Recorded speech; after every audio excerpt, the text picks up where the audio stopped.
ஓம் ஸ்ரீராம ராம ராமேதி ரமே ராமே மனோரமே சகசிரநாம தத்துல்யம் ஸ்ரீராமநாம வராணனே. உலகம் யாவையும் தாமுழா வாக்கலும் நிலைபெறுத்தலும் நீக்கலும் நீங்களா அழகிலா விளையாட்டுடையார் அவர் தலைவர் அன்னவர் சரண் நாங்களே. எத்திர எத்திர ரகுநாத கீர்த்தனம் தத்திர தத்திர கிருத்தமாஸ்தகாஞ்சலிம் வாஷ்பவாரி பரிபூர்ணலோச்சனம் மாருதிம் நமது ராட்சசாந்தகம். அஞ்சிலே ஒன்று பெற்றான் அஞ்சிலே ஒன்றை தாவி அஞ்சிலே ஒன்று ஆறாக ஆரியர்க்காக ஏகி அஞ்சிலே ஒன்று பெற்ற அணங்கை கண்டு அயலாரூரில் அஞ்சிலே ஒன்றை வைத்தான் அவன் எம்மை அழித்துக் காப்பான். இன்னைக்கு நம்ம கம்பராமாயணத்துல பாலகாண்டத்துல மிதிலை காட்சி படலத்துல 156வது பாடல் பார்க்க போறோம். முடிஜனகர் பெருமானும் முறையாலே பெருவேள்வி முற்றி சுற்றும் இடிக்குரலின் முரசு இயம்ப இந்திரன் போல் சந்திரன் தோய் கோயில் எய்தி எடுத்த மணி மண்டபத்துள் எண்தவத்து முனிவரோடும் இருந்தான். பைந்தார் வடித்த குனிவரி சிலை மைந்தனும் தம்பியும் மருங்கின் இருப்பமாதோ. இதுதான் பாட்டு. இப்ப நம்ம பதம் பிரிச்சு பொருள் பார்க்கலாம். முடிஜனகர் பெருமானும் பொன்முடி தரித்த ஜனக மன்னனும் முறையால் அப்பொழுது வேத விதி முறைப்படியே மறை வேள்வி முற்றி வேத மந்திரங்களோடு கூடிய யாகத்தை முடித்துவிட்டு சுற்றும் இடிக்குரலின் எல்லா பக்கங்களிலும் இடி முழக்கம் போன்று முரசு இயம்ப பேரிகைகள் ஒலிக்க இந்திரன் போல் தேவேந்திரன் போல சந்திரன் தோய் சந்திர மண்டலத்தை அளாவி உயர்ந்துள்ள கோயில் எய்தி அரண்மனையை அடைந்து எடுத்த அங்கே உயர்ந்து அமைந்த மணி மண்டபத்துள் நவரத்ன மண்டபத்திலே விஸ்வாமித்திரன் முதலியோரை உபசரிக்க எண் தவத்து முனிவரோடும் மதிக்கத்தக்க தவத்தையுடைய விஸ்வாமித்திர முனிவருடன் பைந்தார் பசுமையான வெற்றி மாலை சூடிய வடித்த குனி வரி சிலை வளையும் இயல்புள்ள கட்டமைந்த நீண்ட வில்லை ஏந்திய மைந்தனும் கையையுடைய ராமனும் தம்பியும் அவன் தம்பியாகிய லக்ஷ்மணனும் மருங்கின் இருப்ப இருந்தான். தன் பக்கத்திலே வீற்றிருக்க இனிதாக அமர்ந்திருந்தான் ஜனகன். இப்ப நம்ம இந்த பாட்டுல இருக்கக்கூடிய நயங்களை பார்க்கலாம். ஜனக மன்னன் அவனுடைய வேள்வி முடிந்ததும் அரண்மனை மண்டபத்துல வேள்வி கண்டு பார்க்க வந்த விஸ்வாமித்திரன் ராமலக்ஷ்மணர்கள் உடன் இருக்க அவன் அங்கு தங்கி இருந்தான் அப்படின்னு சொல்ல வர்றாரு.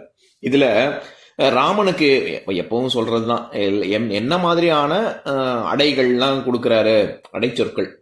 ஜனகனுக்கு முடி ஜனகர் அப்படின்னு சொல்றாரு. பொன்முடி, அதாவது கிரீடம் எப்பேற்பட்டதாக இருந்ததுன்னா ரொம்ப அவன் ஜனக தனியா தெரிஞ்சான் ராஜாங்கிறது. அதனால முடி ஜனகர் அப்படின்னு சொல்றாரு. அது ஒரு அடை ஜனகனுக்கு.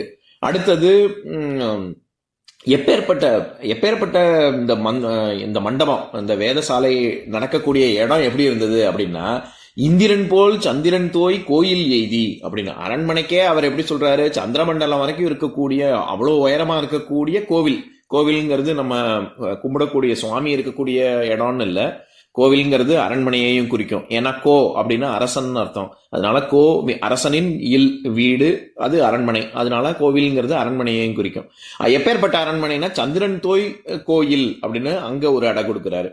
அடுத்தது மணிமண்டபம் அப்படின்னு மட்டும் சொல்லாம எடுத்த மணிமண்டபம் அப்படின்னு சொல்றாரு. எடுத்த மணிமண்டபம்னா உயர்ந்த சாதாரண மண்டபம் இல்ல, உயர்ந்த நவரத்னத்தினால ஆன மணிமண்டபம் அப்படின்னு சொல்றாரு. நம்ம இப்ப ஏதாவது ஒரு விஷயத்த செய்யணும்னாலே இதை நீ எடுத்து நடத்து அப்படின்னு சொல்றோம்ல. இதை நீ எடுத்து நடத்துன்னா கையால அப்படி எடுத்து நடத்து அப்படின்னு அர்த்தம் இல்ல. அதை ஒரு ரொம்ப சிறப்பா செய்ய அப்படின்னா உயர்வா செய்ய அப்படின்னு அந்த இடத்துல எடுக்கிறது அப்படிங்கிறது உயர்வை குறிக்குது. அந்த மாதிரி எடுத்த மணி மண்டபத்துள் அப்படின்னா ரொம்ப உயர்ந்து ஓங்கிய மண்டபம் அப்படின்னா அங்க ஒரு அடை கொடுக்கிறாரு. அடுத்தது விஸ்வாமித்திர முனிவருக்கு என்ன சொல்றாரு, எண்தவத்து முனிவரோடும் அப்படின்னு. எண்ணுதல் அப்படின்னா ரொம்ப மதிக்கையோ யாரை நம்ம எப்பவுமே யோசிச்சுட்டு இருக்கோமோ அவங்க ரொம்ப மதிப்பிற்குரியவங்கல்ல. அதனால முனிவர் எப்பேற்பட்டவர் அப்படின்னா எண்தவத்து முனிவர் அப்படின்னு முனிவருக்கு ஒரு அடை. எல்லாத்துக்கும் முடிவாக சிறப்பாக ராமனுக்கு எப்படி சொல்றாரு, வெறுமன ராமன் சொல்லவே இல்லை. அவர் பொதுவாகவே ராமன்கிற வார்த்தையவே ரொம்ப கம்மியான இடத்துலதான் கம்பர் பயன்படுத்துறாரு. இந்த இடத்துல பைந்தார் வடித்த குனி வரி சிலை மைந்தன் அப்படின்னு சொல்றாரு. பைந்தார் ரொம்ப பசுமையான, தார்னாலே நம்ம பல இடங்கள்ல பார்த்துருக்கோம். இங்க வெறும்ன மாலை அப்படின்னு மட்டும் அர்த்தம் பண்ணக்கூடாது, வெற்றி மாலை அப்படின்னு அர்த்தம். ஏன்னா ராமன் கழுத்துல இருக்குல்ல, அவனுக்கு எப்பவுமே வெற்றி தான், தோல்வியை கண்டதே இல்லை.